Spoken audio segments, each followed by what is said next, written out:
Hi everyone, coming on to do a quick tutorial. I have been making some wee note cards. Now the idea actually came from a card that I got, that I got from Joe Price with my last orders, and I love the size and the shape of them, and I thought these are ideal for little note cards. So that's where I got my idea from. I haven't used the exact measurements, I don't think. Might be though.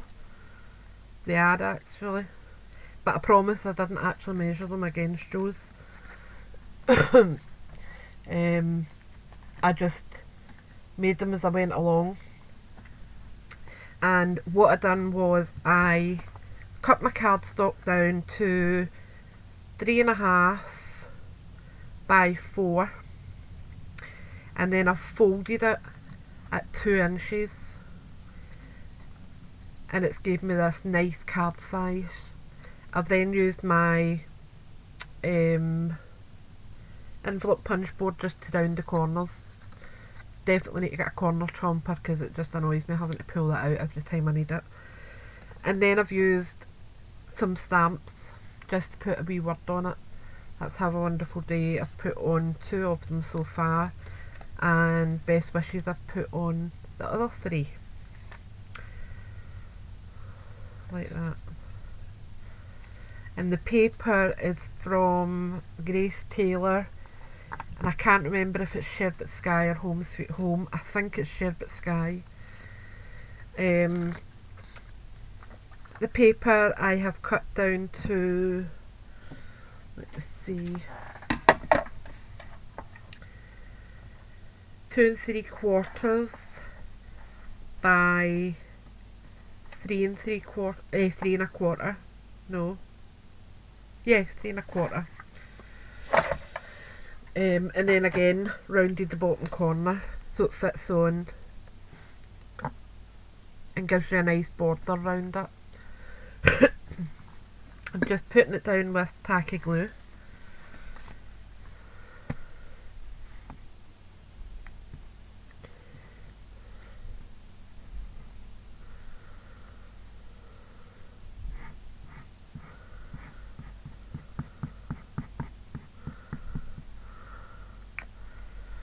And I'm hoping tomorrow to try and make a box for them all to go in. That's my aim anyway. That's slightly larger on one side, so I will put it on this side. There we go, that's that down. And then I have a Wonderful Day. This is from a CDs collection, can't remember what one, because all mine just go into my folders. And I am using VersaFine Black Onyx ink, my favourite stamping ink, and this is on a grid block, so it's easy to line up. Don't know if you'll be able to see that very well. Let me see. Yeah, you can see the grid lines on it, so it's easy enough to line up on my card.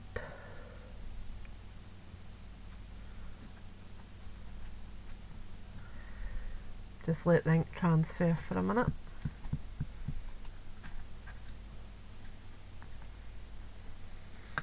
And then we have that.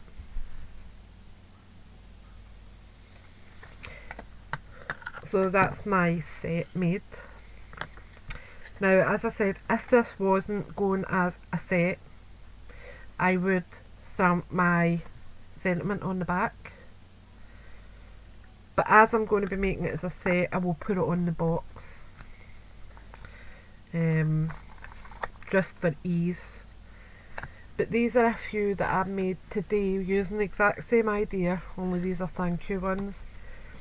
And I cut out some tiny flowers from the imitation washi paper. I'll see if I can show you some of the scraps like that. I've just been punching them out from them.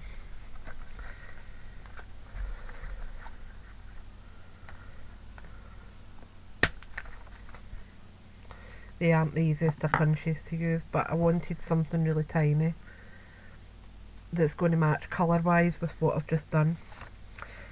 And then I've used some coloured rhinestones in the centres and a wee pearl. So they're quite decorative, but they're not very dimensional. You can see that there, they're not going to take up a lot of space in a box because the pearls are very, very thin. If I just show you them that way, you can see there, there's not too much space getting taken up with the pearls, and if you put them face to face, they will kind of merge into one another and take up even less space. So I hope that's helped, and as I said, just have a wee go with stuff like this. They're really, really easy to make, and you can embellish them how you like. Use your scraps, use your little embellishments that you have, your rhinestones. You could even put glitter in the centre if you don't want it to be a rhinestone. A wee spot of glitter or the liquid pearls, something like that would work just as well and would give you a lovely wee personalised card. And these can be sent out with teachers' gifts, going away presents for a colleague, I'm trying to think other occasions, just a wee something. If a neighbour's done you a nice turn, then this is a nice wee way to say thank you, with a wee box of chocolates, because chocolates are quite generic and they're not very personal, but if you hand it along with a wee card like this, they know that you've took a tiny wee bit of time to spend on them rather than just buying a box of chocolates. So I hope that you've enjoyed that, and I will speak to you all soon. Bye for now.